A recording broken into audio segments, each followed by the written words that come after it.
Tejasvi Yadav, remember, has been doubling down his attack on the Election Commission of India. The poll panel now asking for his clarification as far as his epic number is concerned. But remember, it's not just Tejasvi Yadav. There are other opposition leaders who've been attacking the poll panel as well.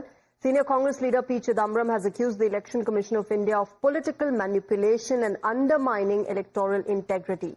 His remarks came amid the controversy over the special intensive revision of electoral rolls in Bihar right ahead of the assembly elections in the state this year. In a statement posted on social media platform X, Chidambaram described the developments as curiousa and curiosia, questioning both the motivation and legality of the poll body's changes in Bihar and Tamil Nadu. In fact, he has demanded that the poll body explain how it determined a person to be permanently migrated or dead and whether documentary proof was collected from family members before making such determinations.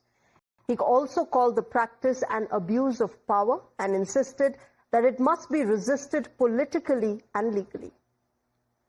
Meanwhile, let's get you this breaking update that is coming in as far as the opposition is concerned. After Tejasvi was fact-checked, Chidambaram's lie has been called out by the Election Commission of India. The poll panel has fact-checked the Congress leader's claim, saying the statement is baseless, misleading. The Congress MP, remember, had claimed the EC conspiracy in Tamil Nadu, just as we told you right now. My colleague Gaurav continues to be with us. गौरव, तेजस्वी के बाद अब चिदम्बरम को भी fact check किया है election commission ने, ये कहकर कि ये सब फॉल्स है, मिसलीडिंग है, और जो वो कह रहे हैं कि जो माइग्रेंट वर्कर्स हैं उनको तमिलनाडु में परमानेंट वोटर्स बनाने की एक साजिश रच रहा है पोल पैनल, वो बिल्कुल झूठ है।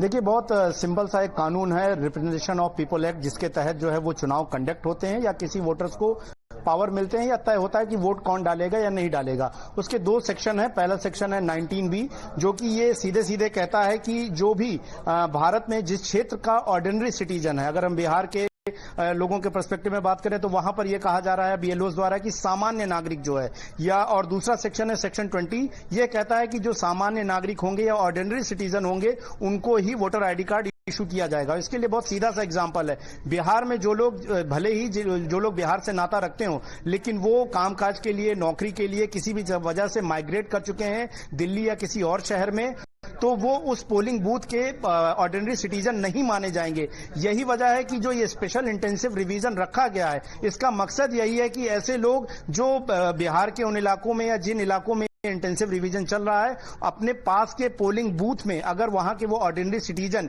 या सामान्य नागरिक नहीं है, यानी कि उनका घर वहां पर जरूर हो सकता है कि उनका बर्थ सर्टिफिकेट वहां पर हो, लेकिन अगर लंबे समय से वो इस इलाके में नहीं रह रहे हैं तो वो इंटाइटल्ड नहीं होंगे वोटर आईडी कार्ड के लिए। ऐसे में अगर वो दिल्ली में रहते हैं या वो तमिलनाडु में रहते हैं तो उनका वोटर आईडी कार्ड उसी इलाके का बनेगा जहां पर वो रह रहे हैं। और इसके लिए इलेक्शन कमीशन ने उदाहरण भी दिया है कि मान लीजिए कि कोई तमिलनाडु का वर्कर आकर, चेन्नई का वर्कर आकर दिल्ली में रहने लगता है, भले ही उसका बर्थ सर्टिफिकेट तमिलनाडु का हो, लेकिन अगर वो लंबे समय से अपनी गवर्नमेंट जॉब के चलते या किसी भी कामकाज के चलते, प्रोफेशन के चलते दिल्ली में रह रहा है, तो उसको दिल्ली का ऑर्डिनरी सिटीजन माने जाएगा। और representation of the people act का जो सेक्शन 19B है और सेक्शन 20, ये दोनों साफ करते हैं कि ऑर्डिनरी सिटीजन को ही जो एपिक है इलेक्टोरल कार्ड जो है, वोटर आईडी कार्ड जो है, वो इशू किया जाएगा। और यही वजह है कि जो 65 लाख वोटर्स का जो डेटा बिहार में आया है, जो अब तक ड्राफ्ट रोल से बाहर हुआ, उसमें तकरीबन 36 लाख वोटर्स ऐसे हैं जो कि परमानेंटली माइग्रेट कर गए, यानी कि वो बिहार के उन पोलिंग बूथ के अब ऑर्डिनरी सिटीजन नहीं है, और ऐसे में उनका नाम जो है वहां से काटा जा रहा है। और ये बहुत स्पष्ट कानून है, उन्हीं कानूनों का पालन करके फिलहाल बिहार में स्पेशल इंटेंसिव रिवीजन चलाया जा रहा है। जी गौरव, धन्यवाद हमारे साथ जुड़ने के लिए। My colleague Gaurav getting us more of how the election commission has been countering the claims made by different opposition leaders. We'll have to wait and watch how these opposition parties respond to the poll panel, because remember, the EC has asked for their clarification as far as their big claims are concerned. We'll keep getting you more on this. Right now, let's shift